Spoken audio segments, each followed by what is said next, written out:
Olá, nós estamos aqui no CEISC Pré-ENEM para apresentar a você que é vestibulando, que vai fazer a prova em 2018 do ENEM na área de literatura e artes. Vamos apresentar um pouquinho dos conteúdos mais recorrentes nas provas. E vamos abordar, então, um dos tópicos mais importantes, o modernismo. Você sabe o que é o modernismo, como ele se caracteriza e como nós podemos percebê-los nas artes em geral, na literatura e nas artes plásticas em especial? Começamos, então, de um ponto-chave. Como é que surge, de onde vem esse movimento artístico, literário, em todas as artes do Brasil e da Europa também? Então, um ponto bem importante que você pode acompanhar na tela aqui da nossa TV é que o modernismo na literatura brasileira ele surge como uma discordância com a arte. Mas que arte que esse modernismo discorda? Ele discorda basicamente da arte tradicional, aquela que foi composta nos séculos anteriores a ele, porque nós estamos falando de um modernismo que é do século XX. Portanto, discordância com todos os parâmetros de composição artística e literária do século XIX e do século XVIII. Estamos falando, então, em uma negação de valores do romantismo, do simbolismo e do parnasianismo. Quando nós pensarmos, então, no modernismo nas artes, vamos lembrar sempre disso. Discordância, negação daquelas produções, dos estilos artísticos, dos estilos estéticos que o antecederam, porque o modernismo é uma corrente artística do século XX. Mas, mais do que isso, o modernismo também ele vem muito pautado, como todas as outras produções artísticas no Brasil, com uma tendência, que é a de se inspirar em modelos europeus. Tudo que acontece na Europa, é claro, acaba ressurgindo aqui no Brasil. E as literaturas e as artes brasileiras também incorporaram, então, algumas contribuições. Mas não são quaisquer contribuições da Europa. São, basicamente, olhem ali no nosso quadro, as questões relacionadas às vanguardas europeias. Falando em vanguarda, podemos pensar em alguns movimentos, porque as vanguardas sempre são relacionadas a movimentos artísticos culturais. E nós selecionamos 4 movimentos bem específicos que têm a ver com essas vanguardas europeias que movimentaram toda a Europa e aqui o Brasil também no início do século XX. Mais precisamente das primeiras 2 décadas, mas influenciaram por muito tempo. Todas as 3 primeiras décadas do século XX, tivemos, então, muitas tendências artísticas aqui no Brasil, pautadas nas contribuições das vanguardas europeias. E nós vamos destacar a primeira delas. Quem já ouviu falar de cubismo? Vai lembrar, obviamente, de uma palavra que não é tão comum na literatura, nem nas artes, mas na matemática, que são os cubos. Mas isso tem a ver? Tem a ver, sim, porque o cubismo vem inspirado nos cubos, nas formas geométricas, nos triângulos, e tudo isso foi incorporado para a composição de telas artísticas de vários artistas brasileiros e europeus. Então, é essa técnica que, de certa maneira, renega os modelos tradicionais de desenho liso, perfeito, reto, que representa muito bem e com muita verossimilhança imagens da realidade, são colocados, então, em xeque, porque vem outras formas de representação. Acompanhe, então, na tela o que o cubismo vem representando nas artes, e, claro, que influencia todo esse pensamento de uma criação de uma nova estética nas artes e nas literaturas. Olhem só, então, a primeira característica do cubismo que nós estamos destacando. Inspirado na arte africana, essa racionalidade de representação de imagens, de símbolos, as questões religiosas que os africanos trouxeram, que perpetuam até hoje, é uma das marcas do cubismo nas nossas artes e na literatura como um todo. Mas o cubismo não é só isso. Além dessas formas geométricas, dessa composição que relaciona a cultura africana, ele também tem a questão da geometrização de figuras, como a gente já falou. E nós vamos ver isso muito bem, por exemplo, naquele famoso artista plástico que todos conhecemos, Pablo Picasso. Quem não lembra de Guernica? Uma das obras mais famosas dele representa muito bem esse traço do cubismo. Mas o cubismo também apresenta outra questão super importante, que é o terceiro tópico daqui na nossa televisão, que é o uso de jogos de luz e sombra. Esses jogos de luz e sombra servem justamente para marcar uma nova forma de composição, que vai, então, relacionar outras formas de percepção da realidade com tons cinza, preto, várias tonalidades do cinza em contraste com o branco. Então, isso foi uma forma basicamente inovadora, vanguardista, e por isso o nome de vanguardas, que influenciaram as artes no modernismo europeu e brasileiro também. Aqui nós temos, além dessas características, ainda no cubismo, o rompimento com as noções de pintura tradicional, como a perspectiva. E, claro, rompendo com os traços, com aquilo que se representa, com os desenhos, com as cores e, claro, com as formas. Surge, então, para renegar toda aquela tradição clássica que nós tínhamos dos séculos XIX e XVIII. Vem o modernismo e o cubismo para trazer um novo modelo, uma nova forma estética nas artes. E, além disso, nós destacamos também a sensação de uma pintura escultórica, como se todas as artes plásticas tivessem a ideia de escultura para balizar esse novo pensamento. E aqui nós trazemos um exemplo que vocês podem acompanhar na nossa tela, que exemplifica bastante essa cultura cubista. Essa é do Braque, um dos mais representativos pintores do modernismo, do cubismo, que traz, então, esses traços geométricos, essas formas diferentes de representação. Colorido, com jogos de contrastes, de luz e sombra, de cores. A gente vê o verde contrastando com o preto, com algumas tonalidades de cinza. Então, algo bem mais contemporâneo, que foge bastante do tradicional, ou seja, está renegando os modelos clássicos de composição artística que nós tínhamos até então. Aqui nós temos outro exemplo claro, do Picasso, aqui bastante evidente esse contraste do claro e do escuro, que vai marcar, então, uma nova concepção. E os desenhos muito pautados na ideia de uma pintura, de uma escultura, de algo que está sendo feito ao som da inspiração, e sem uma técnica precisa, modelar, clássica, regrada, como nós tínhamos uma tradição clássica. Então, esse foi um fator que influenciou bastante nas artes plásticas, e a gente vai ver também que isso aparece na literatura como um fato também muito peculiar nas produções modernistas de todo o século XX.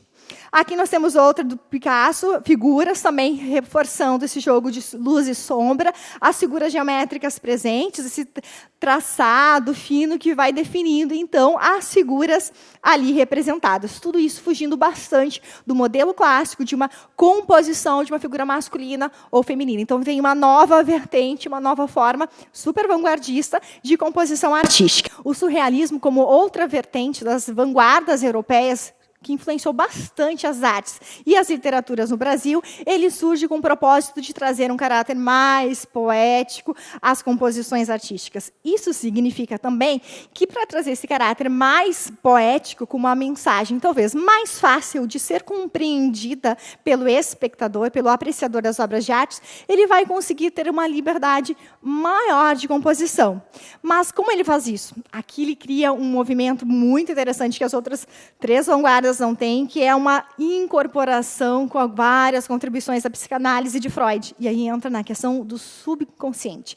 Aqui a força criativa do subconsciente aparece nessas obras de artes como algo que possa ser representado, uma imagem para além daquela realidade nua e crua que nós podemos perceber no dia a dia. E por isso a percepção de uma perspectiva, então, surrealista nas artes.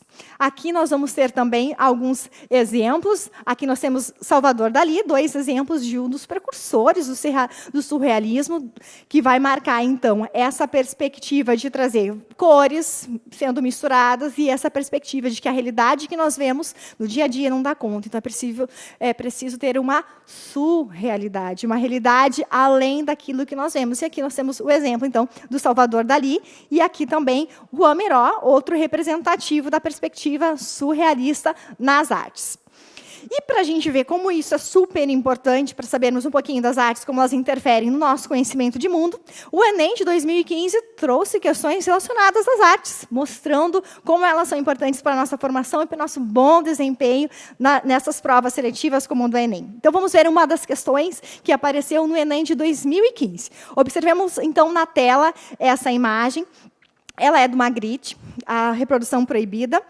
Então, nós temos aqui na tela a imagem de um homem e de um livro. São duas figuras representadas no espelho. E observem como é que é essa imagem refletida no espelho. É a imagem tal como ela seria reproduzida numa realidade comum, ou ela tem uma expressão que vai além dessa realidade, que carrega um pouco de imaginário? Como é que ela é? E aí vem a questão do surrealismo, então, que é um dos pontos mais importantes das vanguardas europeias e que influenciaram o modernismo aqui no Brasil também. Então, vamos à questão do Enem de 2015. Então, a partir dessa tela do Magritte, vem a pergunta. O surrealismo configurou-se como uma das vanguardas artísticas europeias no início do século XX. Observem que a questão, já no enunciado, já contextualiza, já identifica o tema surrealismo, contextualizando o século XX, início do século XX, para você, candidato, lembrar que nós estamos falando, então, dos primeiros anos do século XX, que houve, então, esse movimento de busca de uma nova arte, de uma nova estética que rompe com os padrões tradicionais de composição que nós tínhamos nos séculos XIX e XVIII. Na segunda frase, então, do enunciado da questão de 2015 do Enem, nós temos o seguinte: René Magritte, pintor belga, apresenta elementos dessa vanguarda em suas produções. Então, nós já temos que lembrar um pouquinho quais são os fatores que caracterizam o surrealismo nas artes. E agora vem, então, o enunciado para a pergunta, para assinalarmos a alternativa correta. Um traço do surrealismo presente nessa pintura é, vamos ver as alternativas, a justaposição de elementos díspares observadas na imagem do espelho. Vamos observar que essas imagens díspares aqui estão relacionadas a que elemento fundamental? A reprodução, ou seja, o reflexo da imagem do livro e do homem no espelho, porque elas estão reproduzidas como se não fosse uma percepção real, tal qual um espelho comum que nós temos em casa. Então, essa disparidade de representação, essa impossibilidade de a arte representar a realidade tal como ela é, que é o princípio da aparência, mostrar que as aparências elas não são verdadeiras, elas não podem ser representadas, aparece nessa tela. E por isso que essa alternativa é a alternativa correta da resposta sobre a característica do surrealismo presente na tela de Magritte. A letra B vai trazer uma crítica ao passadismo exposta na dupla imagem do homem olhando para a frente. Não é uma dupla imagem, porque nós temos a figura do espelho. O espelho ele apresenta um reflexo. Então, a dupla imagem ela não pode ser confundida com a ideia do reflexo que aparece no espelho. Alternativa C, construção de perspectiva apresentada na sobreposição de planos visuais. Nós não temos uma sobreposição de planos visuais, nós temos apenas o reflexo do espelho, que, por uma característica do surrealismo, não vai refletir a imagem tal como ela é, mas nós não temos uma sobreposição de planos. O processo de automatismo indicado na repetição da imagem do homem, que é o que apresenta a alternativa D, também não é a alternativa correta, justamente porque nós não temos uma repetição da imagem. Nós temos a figura do espelho como uma representação, como que fosse um elo, uma figura que tem o poder de metaforizar que aquilo que reflete não é bem aquilo que aparece. E a última alternativa faz a referência ao procedimento de colagem identificado no reflexo do livro no espelho. Pessoal, colagem é uma técnica artística que a gente cola desenhos de figuras de jornal, de revista, e vai montando uma espécie, por exemplo, de mosaico. E isso constitui uma técnica de composição de obras artísticas. É o caso? Não é o caso, porque, como a gente vai ver na própria referência, você pode acompanhar na questão, a técnica é olhos sobre tela. Então, nós não temos a questão da colagem. Só por isso, essa alternativa já fica eliminada. Então, prestando bem atenção nessas características do surrealismo, você vai ver que é possível responder, então, uma das questões recorrentes das artes nas provas do Enem e de vestibulares. Mas vamos a mais uma, então. Uma questão que vai aparecer aqui na tela, também recorrente aqui no Enem, também de 2015, que é uma pintura? Ou é um desenho? Ou é uma escultura? O que será que é isso? Bom, antes de responder essas perguntas, vamos observar que é uma figura interessante, que vai apresentar basicamente tons de cinza. Ela é feita sobre madeira e fibras de vegetal, que é como se fosse uma pintura, uma espécie de grafite, mas não esses grafites que a gente vê de rua hoje. Máscara Nefuto de Malu. Então, tem uma obra que vai representar como se fosse uma figura animalesca, com esses dados, e vai apresentar, então, a questão do Enem, que é as formas plásticas das produções africanas.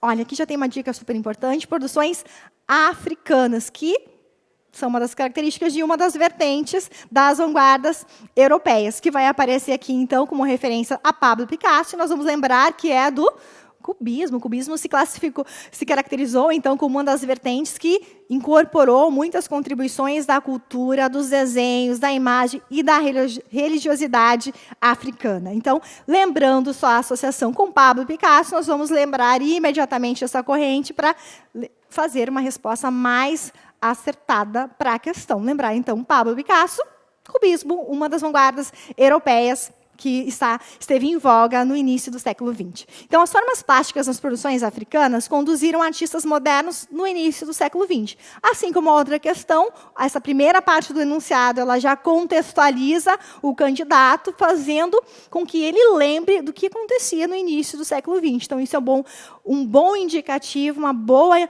sugestão para a resposta e também para a pergunta, né, que está sendo feita ali. Como Pablo Picasso. Quando traz esse exemplo, então já vamos associar diretamente Pablo Picasso, cubismo.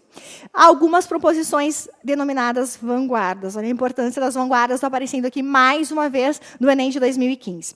E agora vem a questão. A máscara remete à sintetização de formas. Por que essa máscara representa a sintetização de formas? Porque ela vai sintetizar essa perspectiva cubista, essas formas geométricas. Se nós observarmos o formato dessa figura que aparece, a gente vai ver que tem um traço meio triangular, que vai marcar os olhos, vai marcar o rosto, o tom mais arredondado da boca, que vai marcar, então, essas características que sintetizam, ao mesmo tempo, uma figura humana, mas com traços que remontam às figuras dos animais, que é um traço, então, geométrico de configuração das figuras humanas e que vai marcar, então, o cubismo como um dos traços recorrentes dessa estética. Então, é bem importante que a gente saiba as características do surrealismo e, principalmente, muito mais do que sabê-las, é saber identificar como elas aparecem e que obras são representativas desses traços, ou seja, saber fazer uma leitura das obras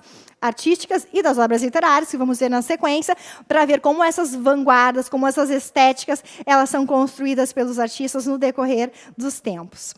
E agora o modernismo, mais um pouquinho, já que nós temos todas essas contribuições das vanguardas europeias que marcaram, então, o início do movimento artístico que vai perdurar durante todo o século XX. Nós vamos destacar, então, a Semana da Arte Moderna e a produção de textos críticos com a ideologia da nova arte. A Semana de Arte Moderna, estamos falando basicamente de contexto brasileiro, são as duas primeiras décadas do século, um evento em São Paulo, que movimentou escritores, editores e vários artistas na busca de um novo modelo, de um novo padrão estético que desse conta da realidade, dos novos valores, das novas ideologias em voga no início do século. E, além disso, como havia toda uma classe intelectual envolvida, vários textos críticos e ideológicos, como o Manifesto para o Brasil, foram construídos para representar, difundir essa nova ideologia. Se nós pensarmos de modo geral, como é a nossa proposta nessa nossa aula demonstrativa sobre o modernismo, nós vamos lembrar, então, que o modernismo ele nasce, então, como uma proposta de rompimento com o tradicionalismo cultural. E as vanguardas europeias exemplificam muito bem isso, o movimento da Semana de Arte Moderna e os vários textos literários e críticos e os ensaios que foram produzidos nesse início de novo século. Além disso, temos, então, um novo ponto de vista estético. Bom, e nós podemos pensar, se nós temos uma negação do que nós tínhamos antes, nós temos um novo. Mas que novo padrão estético é esse? Esse novo padrão estético é aquele que se caracteriza por no caso da literatura, uma linguagem mais simples, uma linguagem mais fluida, que nem sempre segue as regras da gramática tradicional, a ampliação de temas que antes não eram recorrentes ou até mesmo inexistentes nas obras literárias, eles passam a fazer parte do rol de textos, a liberdade criativa, não tendo mais regras de tamanho de versos, de rimas, de linguagem, tudo isso para trazer um novo formato em que a liberdade de criação esteja em voga. E nesse arcabouço todo, essa nova estética também vem com uma contribuição muito importante, que é a valorização da cultura brasileira e a construção da identidade. Não é raro, então, encontrarmos vários exemplos de textos, outros personagens que falam um português tipicamente usado no dia a dia, falado no dia a dia em vários contextos de várias regiões brasileiras. Isso até então não era tão comum. Então, traz um novo padrão estético, um novo padrão de linguagem. E esse padrão de linguagem também está relacionado a essa nova estética formal. Então, aqueles romances tradicionais de início, meio e fim, com personagens muito bem definidos, com perfis claros, aquele narrador que se mantinha do mesmo jeito, do início ao fim, tudo isso se perde, porque nós temos uma estética muito mais aberta, com maior liberdade de criação e novos parâmetros. Tudo isso porque o modernismo, justamente, ele quer fazer o quê? Romper com os modelos tradicionais e valorizar aquilo que é a nossa identidade, aquilo que nós temos para a nossa configuração da nossa identidade local, nacional.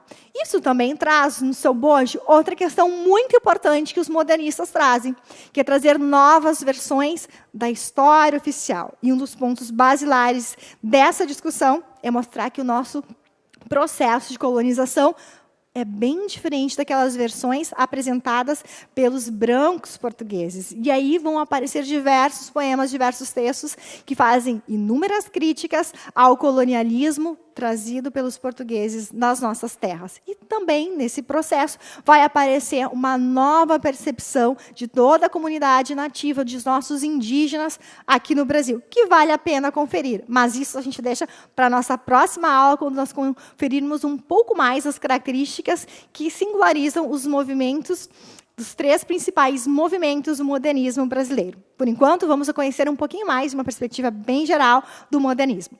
Aqui, então, nós vamos destacar uma questão que apareceu na última prova do Enem, que é essa de 2017, que é o poema O Farrista. Murilo Mendes é um dos autores mais recorrentes, mais importantes do modernismo, e ele aparece na prova de 2017. Aliás, um ponto bem importante, para quem vai fazer Enem 2018, fique atento a todas as estéticas modernistas, que são essas 3 fases que nós vamos ver na subsequência, numa próxima aula, e também da literatura contemporânea, que é o que mais aparece nas provas do Enem. Então, voltando aqui à questão do Enem 2017, nós temos o poema O Farrista, que é um poema curto, que traz uma ideia bem interessante desse processo do modernismo na literatura brasileira. Então, o Farrista vai trazendo os primeiros versos, que quando o almirante Cabral pôs as patas no Brasil, o anjo da guarda dos índios estava passeando em Paris.